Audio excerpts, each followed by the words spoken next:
বাবাও স্কুল শিক্ষক ছিলেন, মানে আমার না রক্তে রক্তে রন্ধ্রে রন্ধ্রে আমার স্কুল হলেই, মানে বাবা জিজ্ঞাসা করেছিল যখন, তখন বলেছিলাম যে হলে স্কুল টিচারই হবো, আদারওয়াইজ কোনো প্রফেশনে যাবো না, অন্যের বাড়ি বাসন মাজবো। মানে এতটাই ডেডিকেটেড ছিলাম আমি, কারণ এই পরীক্ষা ছাড়া আমি অন্য কোনো পরীক্ষার জন্য আমি এগোইনি, ভালোই বাঁচতে পারিনি। এটা ছিল আমার শুধুমাত্র, মানে কি বলবো, এটা আমার প্যাশন, আমার ভালোবাসা, মানে আমার লাইফ, এটা আমার জীবন, এটা আজকে আমার জীবন চলে গেল। ভবিষ্যৎ প্রজন্ম মানে আপনারা আমাকে দেখছেন, কথা বলছি, আমার কিন্তু আমি কিন্তু জীবিত নেই, মানে নই আর কি, এরকম একটা ভবিষ্যৎ প্রজন্ম এ রাজ্যে কি আর কোনোদিনও চাকরিতে ভরসা করবে, সরকারি চাকরিতে?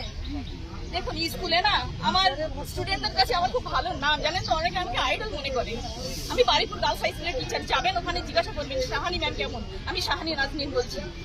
আমি যখন জিজ্ঞাসা করতাম অনেকেই বলতাম আমি আপনার মতো হবো, করবে না, বুঝতে ভরে উঠতো, বুঝতে পেরেছেন? এখন কি বলবো বলুন তো, ওদেরকে বলবো যে ভালো করে পড়াশোনা কর বাবা, অন্তত এই রাজ্যে থেকে কি করে বলবো বলুন?